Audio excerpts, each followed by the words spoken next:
السلام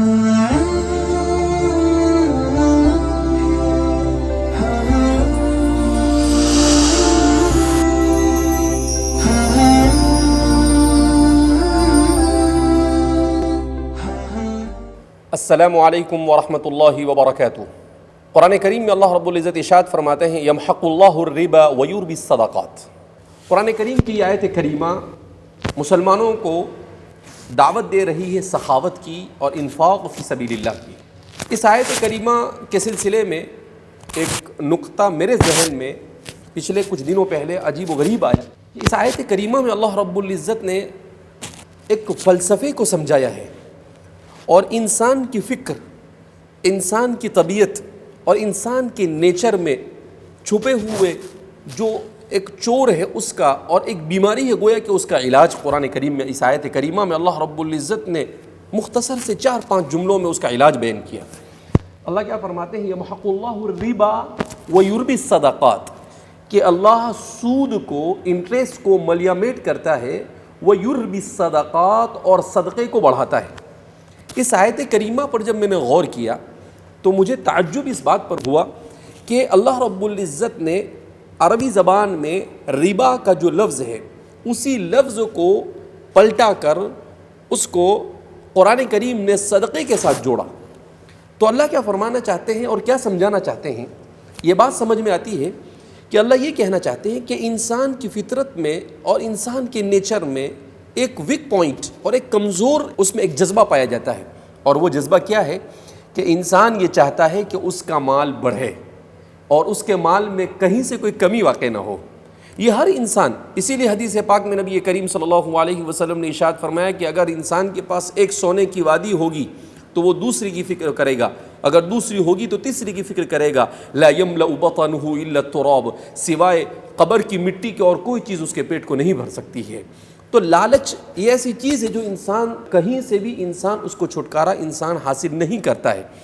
قرآن کریم نے اس کا اس میں علاج بیان کیا کہ ایک تو یہ کہ آپ کے پاس مال ہے، اس مال کو آپ بڑھانا چاہتے ہیں، اس کو بڑھانے کے لیے آپ کے پاس ایک طریقہ یہ ہے کہ آپ سود اور انٹرسٹ کے ذریعے سے اپنے مال کو بڑھائیں، ناجائز طریقے سے اپنے مال کو بڑھائیں، اور دوسرا اس کا طریقہ یہ ہے کہ جائز طریقے سے اپنے مال کو بڑھائے۔ قرآن نے اسی لیے کہا الربا، کہ انسان ظاہری طور پر ایسا لگتا ہے کہ سود سے بڑی آسانی کے ساتھ پیسے کما لیتا ہے انسان، مگر حقیقت میں سود کے راستے سے جو کہ انسانوں کو تکلیف پہنچا کر پیسہ آتا ہے، لہذا وہ تکلیف اور مصائب اور پریشانیوں کو لے کر آتا ہے۔ اب جب وہ پریشانیوں کو لے کر آتا ہے تو انسان کو بظاہر نظر آتا ہے کہ وہ بڑھا، مگر انسان بیمار ہو گیا، گھر میں کوئی مصیبت آئی، کوئی پریشانی آئی، اس میں اتنا خرچ ہو جاتا ہے کہ وہ کمایا ہوا انسان کے لیے کوئی کام نہیں آتا ہے۔ اسی لیے قرآن کریم میں اللہ رب العزت ارشاد فرماتے ہیں کہ یتخبطہ الشیطان من المس، کہ جس کو سود کی عادت ہو جاتی ہے شیطان اس کو چھو کر خبتی بنا دیتا ہے، کہ انسان کو اس کی لت پڑ جاتی ہے، پھر وہ تکلیفوں کے باوجود بھی سود میں مبتلا ہوتا ہے۔ قرآن کریم نے بڑے حیرت انگیز انداز میں اس کا علاج بیان کیا، وَيُرْبِي الصَّدَقَاتِ، اور اللہ رب العزت صدقے کو بڑھاتا ہے کہ اگر آپ کو اپنا مال بڑھانا ہی ہے تو آپ یہ نہ دیکھیں کہ ظاہری طور پر بڑھائے، اگر آپ نے اپنے مال کو سخاوت کی اور اللہ کے راستے میں خرچ کیا تو وہ بظاہر ایسا نظر آئے گا کہ وہ خرچ ہو رہا ہے، مگر وہ خرچ ہو نہیں رہا ہے بلکہ وہ دوسری طرف سے بڑھ رہا ہے۔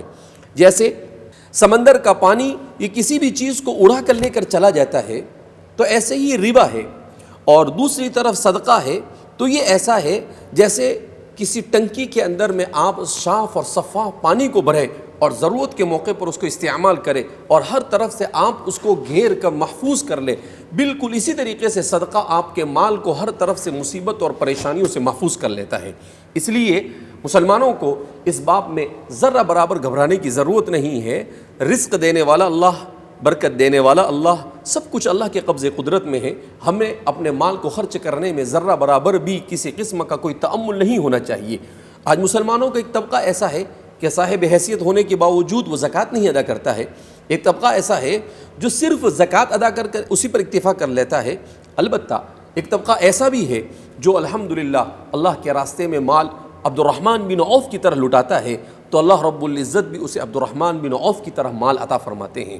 سیدنا عبد الرحمن بن عوف کا ذکر یہاں پر میں نے اس لیے چھیڑا کہ حضرت عبد الرحمن بن عوف وہ صحابی ہے جن کا شمار عشرہ مبشرہ میں ہوتا ہے، یعنی ان 10 صحابہ میں ہوتا ہے جن کو ایک مجلس میں نبی کریم صلی اللہ علیہ وسلم نے جنت کی بشارت عطا فرمائی۔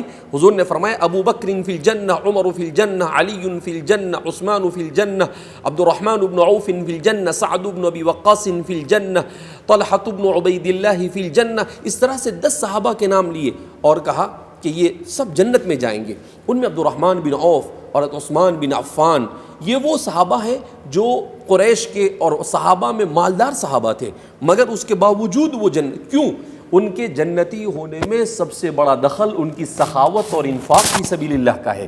عبد الرحمن بن عوف کے سلسلے میں آتا ہے کہ جب وہ مدینہ منورہ آئے تو مدینہ منورہ آنے کے بعد حضرت سعد بن عبادہ سے ان کی ملاقات ہوئی، تو سعد بن عبادہ یہ اپنے قبیلے کے سردار تھے۔ انہوں نے کہا کہ عبد الرحمن میرا گھر ہے، میں بڑا مالدار آدمی مدینہ کے مالداروں میں میرا شمار ہوتا ہے، آدھا مال آپ لے لیجئے اور آدھا میرا ہوگا۔ میری 2 بیویاں ہیں، ایک بیوی آپ لے لیجئے اور ایک بیوی میرے پاس رہے گی، اور تو حضرت عبد الرحمن بن عوف پر قربان جائیے۔ ایک طرف سعد بن معاذ کی طرف دیکھیے اور دوسری طرف حضرت عبد الرحمن کی طرف دیکھیے، ان کی قربانی کا جذبہ دیکھیں، اور حضرت عبد الرحمن بن عوف کے خیالات کی عمدگی کو دیکھیے۔ انہوں نے کہا بارک اللہ فی حائطک، اللہ آپ کے مال میں برکت عطا فرمائے۔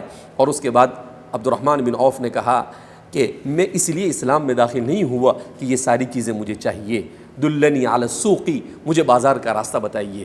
تو انہوں نے قبیلے بنو قینقاع کا بازار لگتا تھا بقیع غرقد کے پاس، اس کا راستہ بتا دیا۔ عبد الرحمن بن عوف پہلے دن گئے اور تجارت کی، اور شام کو پنیر وغیرہ کچھ نفع میں لے کر آئے۔ اس کے بعد انہوں نے اپنی تجارت کو بدستور جاری رکھا، یہاں تک کہ اللہ رب العزت نے ان کی تجارت میں برکت عطا فرمائی۔ ایک دن نبی کریم صلی اللہ علیہ وسلم کی خدمت میں آئے اور 4000 درہم دیے، جو ہمارے زمانے کے اعتبار سے اگر اس کا حساب لگایا جائے تو 250 کروڑ روپے ہوتے ہیں۔ اب اندازہ لگائے، ایک بیٹھک میں اللہ کے رسول صلی اللہ علیہ وسلم کو آپ نے عطا فرمائے۔ آپ صلی اللہ علیہ وسلم پر قربان جائیے۔ حضور نے کہا کہ اللہ تیرے اس مال میں بھی برکت عطا فرمائے جو تو نے صدقے کے طور پر دی ہے، اور اس مال پر بھی جو تو نے اپنی ضرورت کے لیے اپنے گھر میں چھوڑا ہے۔ اس طرح سے عبد الرحمن بن عوف کے بہت حیرت انگیز واقعات ہیں۔ صرف ایک بات عبد الرحمن بن عوف کی زندگی سے سمجھ میں آتی ہے رضی اللہ تعالی عنہ، کہ عبد الرحمن بن عوف نے کھل کر اللہ کے راستے میں خوب خرچ کیا، اور اللہ رب العزت نے اتنا ہی انہیں عطا کیا۔ اسی لیے کہتے ہیں کہ جب ان کا انتقال ہو گیا تو انہوں نے کہا کہ بدریین کو میرا مال تقسیم کیا جاوے۔ بدریین صحابہ اس وقت 100 حیات تھے جب آپ کا انتقال ہوا۔ ایک ایک صحابی کو آپ نے 400 درہم دینے کے لیے کہا، تو تقریباً 40,000 دینار ان کے درمیان تقسیم ہوئے۔ حضرت عثمان بن عفان بھی ان میں تھے۔ عثمان بن عفان نے کہا کہ یہ بڑا حلال مال ہے، میں ضرور اسے لوں گا۔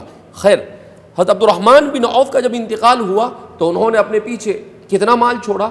کہتے ہیں کہ ان کی بیوی جن سے ان کی مصالحت ہوئی تھی، اس بیوی کو 8ویں مال کے 8ویں حصے کا چوتھائی ملا، اور وہ تقریباً 80,000 دینار، یعنی جس کا ہم کیلکولیٹ کرنا بھی ہمارے لیے بڑا مشکل ہے، ہزاروں کروڑ میں جاتا ہے ہمارے زمانے کے اعتبار سے۔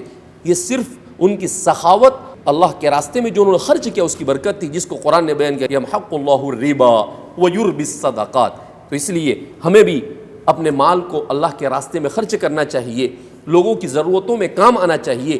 اللہ بھی سخی ہے، اللہ کے رسول رمضان میں سخاوت کرتے تھے، تو ہمیں بھی اپنے آپ کو سخی بنانے کی کوشش کرنی چاہیے۔ اللہ رب العزت ہمیں اخلاص کے ساتھ اللہ کی رضامندی کی خاطر اور لوگوں کی ضرورتوں کو پورا کرنے کے لیے سخاوت کرنے کی اور انفاق فی سبیل اللہ کی توفیق مرحمت فرمائے۔ والسلام علیکم ورحمۃ اللہ وبرکاتہ۔